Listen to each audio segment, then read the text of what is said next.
Hello আসসালামু আলাইকুম। আসসালামু আলাইকুম টু গাইস। তো চলে এসেছি আজকে নতুন একটা ভিডিও নিয়ে। তো আমরা চলে এসেছি গুনিপুর। এটা হচ্ছে সিলেট লাখাই হবিগঞ্জ থানা।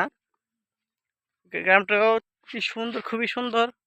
Wow fantastic. এই যে এখানে গরু আছে, গরু ঘাস খাচ্ছে। তো আমরা চলে এসেছি।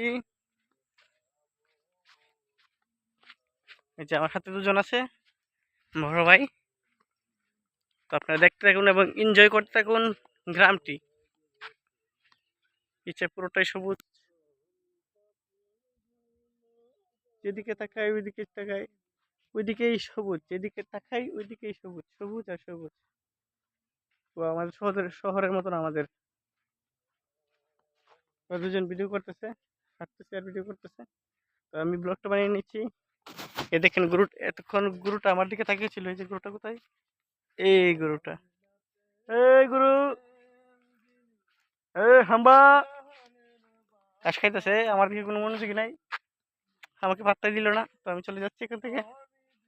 ওই গরুটাকে জিজ্ঞেস করি, এই হ্যালো গুরু, এই গুরু, কেমন আছিস রে? বানানি, হ্যালো, কিরে? না, টাইম নাই, আমার টাইম নাই, ঘাস খাইতেছে, খাওয়ানোর কেউ দাম নাই। তো গাইস চলিতে আসিয়াছি এখানে, চলিতে চলিতে চলি আসিয়াছি এই জায়গাতে। রে ভাইরা গজল গাচ্ছে, আমরা গজলটা শুনি। আসসালামু আলাইকুম ওয়া রাহমাতুল্লাহি ওয়া বারাকাতুহু। আমার ভাই ভাই আপনার এখানে এসে অনুভূতি কি?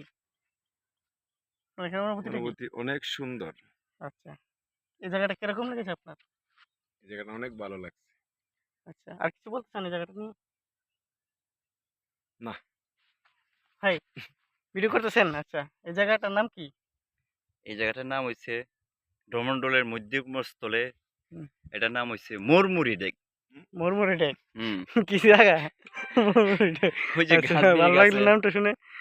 আচ্ছা, এটা বাই এই মধ্যে এই জায়গা, ডমন্ডল। এই জায়গার কি কোনো ইতিহাস আছে?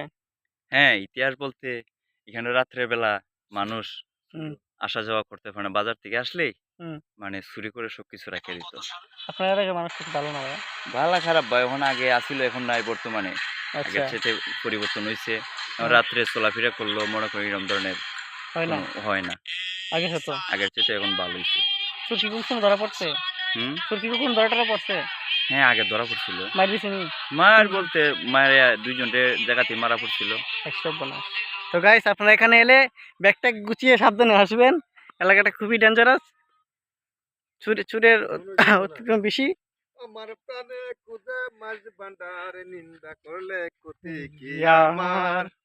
তারপরে ভালোই তো ভাই, গান গাচ্ছিল ভাই। তো আমি ডিস্টার্ব করে দিলাম। তো আমি এগিয়ে যাই আমার গন্তব্যের দিকে। ওহো বন্ধু, বন্ধু মুর্শিদ, এটা হচ্ছে জঙ্গলি বড়ি গাছ। এতে কোনো ফলন আসেনি এখনো, এবং কি জাত বড়িটা দেখতে পারলাম না, রোজা রেখেছি তো। তো গাইস আজকের মতো এই পর্যন্ত। আসসালামু আলাইকুম, টাটা, গুড বাই।